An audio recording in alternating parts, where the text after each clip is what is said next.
नमस्कार। एक बार फिर मैं प्रस्तुत हूँ एक नया वीडियो लेकर। और आज मैं अपने वीडियो में चर्चा करूँगा एक ऐसे मंत्र की जो संसार में बहुत प्रचलित है और हमारे जो हिंदुस्तान के जो हिंदू समाज में इसकी बड़ी लोकप्रियता है। बहुत छोटा सा मंत्र है, सरल सा मंत्र है। मंत्र का नाम है ओम नमः शिवाय। बहुत सरल है, बहुत प्रचलित है, लेकिन इसकी महत्ता इतनी अधिक है कि हम इसके प्रभाव का, इसकी महत्ता का वर्णन बहुत सीमित शब्दों में कर रहे हैं।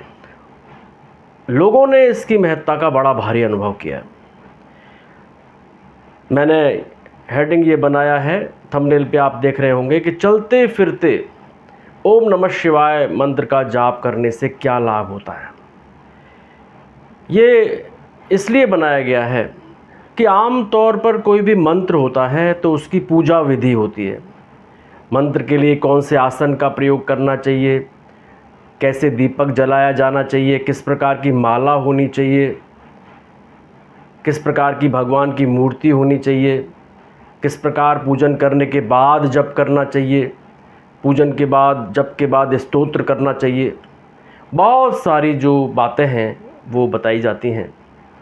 ओम नमः शिवाय मंत्र की भी विधियां हैं, लेकिन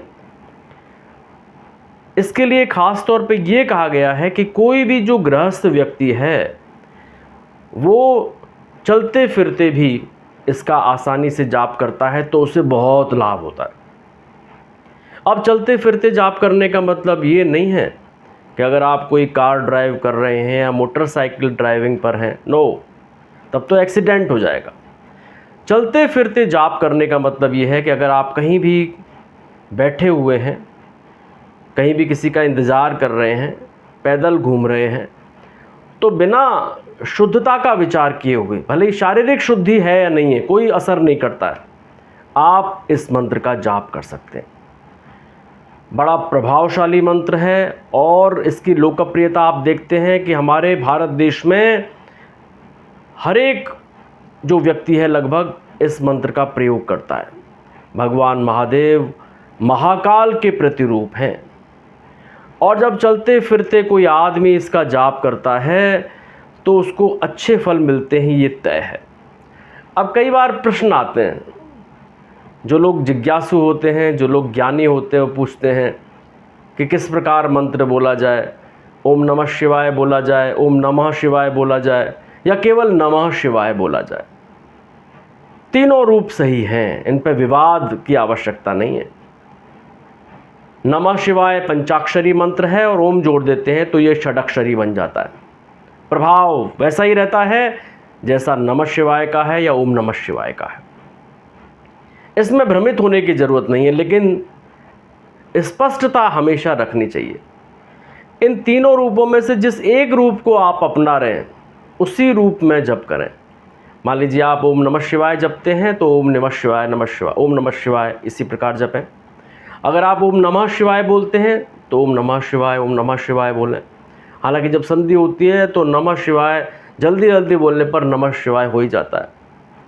और अगर आप खाली बिना ओम के नमः शिवाय का जाप करते हैं तो वो भी सही है। इनमें कहीं भी कोई मतभेद नहीं है। भगवान शिव आशुतोष हैं और भारत का इतिहास ये बताता है कि भगवान महादेव की आराधना करके ही बड़े बड़े महापुरुषों ने, बड़े बड़े योगियों ने अपनी सत्ता को प्राप्त किया। रावण के बारे में माना जाता है कि वो महादेव जी का परम भक्त था। भगवान परशुराम जो थे वो भी महादेव के प्रबल भक्त थे। कर्ण, अर्जुन, न जाने इतिहास में कितने पुरुष हैं जिन्होंने महादेव की आराधना करके अपने जीवन के लक्ष्यों को प्राप्त किया है।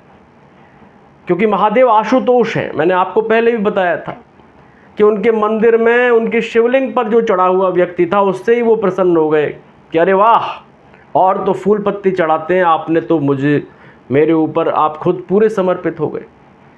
तो भगवान महादेव अवघड़ संत हैं, तुरंत प्रसन्न होते हैं और उनका जप करते समय शुद्धता अशुद्धता का कोई विचार भी नहीं होता है।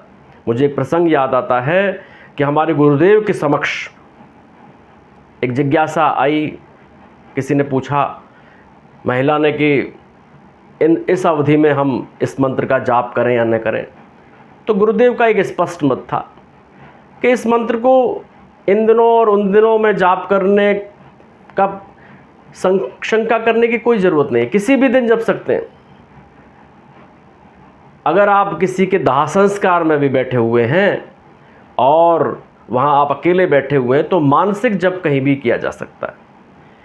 तो ये मंत्र ऐसा है कि इसमें शुद्धता की ज़रूरत बहुत आवश्यक नहीं है। आप अगर बिस्तर पर लेटे लेटे भी जप करते हैं तो वो भी आपके लिए लाभप्रद हो जाता है। ओम नमः शिवाय इस मंत्र का जाप करने से बहुत सारी ग्रह पीड़ाओं से मुक्ति मिल जाती है। माना ये भी जाता है कि महाशिवरात्रि को या गुरु पूर्णिमा को ओम नमः शिवाय इस मंत्र का 10,000 बार जाप किया जाता है तो वो आपके लिए इफ़ेक्टिव हो जाता है, प्रभावशाली हो जाता है।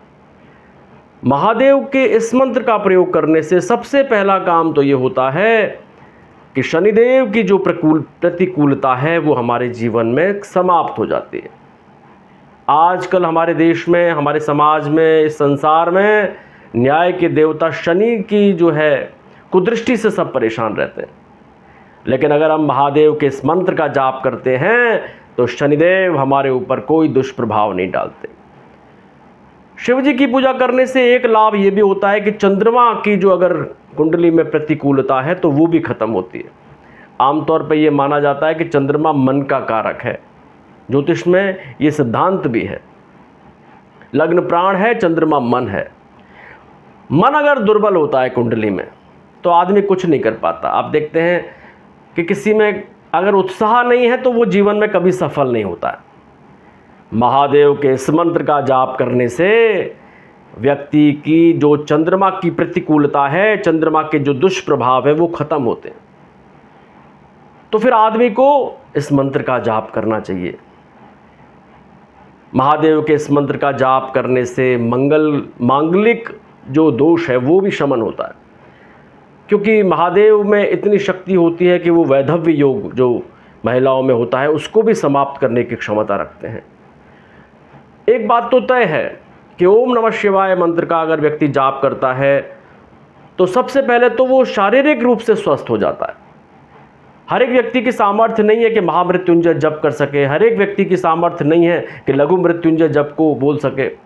ओम नमः शिवाय सरल इस मंत्र को अगर व्यक्ति निरंतर बोलता है तो फिर क्या होता है कि व्यक्ति के स्वास्थ्य में सुधार होता है, उसके मन में सुधार होता है, उसमें उत्साह की वृद्धि होती है और उसके सारे काम सफल हो जाते हैं। शनि की बाधा से जो काम रुक रहे हैं, चंद्रमा की बाधा से जो काम रुक रहे हैं, जो राहु केतु की बाधा से काम रुक रहे हैं, वो सारे काम अपने आप होने लगते हैं। और ज्योतिष में जिस सर्प योग की बात की जाती है, जिसे आम जन काल सर्प दोष भी कहते हैं, मांगलिक दोष हैं, ये विविध प्रकार के दोषों का शमन इस मंत्र से हो जाता है। तो मेरा आपसे ये आग्रह रहेगा कि अगर आप इस मंत्र का जाप करते हैं तो आप अपनी श्रद्धा इसमें और मजबूत कीजिए, और नहीं करते हैं तो कम से कम 108 बार प्रतिदिन का जाप जरूर इस मंत्र का करें। और अंत में मैं ये भी कहूँगा कि अन्य मंत्रों में शुद्धता, पवित्रता की ज़रूरत होती है। अगर कई बार हम गलती करते हैं तो नुकसान भी संभावित होता है, लेकिन महादेव के इस मंत्र का हम चलते फिरते भी जाप करते हैं, बैठे बैठे भी जाप करते हैं, तो हमारे ऊपर कोई प्रतिकूल असर नहीं पड़ता, बल्कि ये मंत्र एक कवच की तरह हमारी रक्षा करता है। आप सभी लोग इस मंत्र का लाभ लें, यही मेरी शुभकामनाएं हैं। Thank you very much.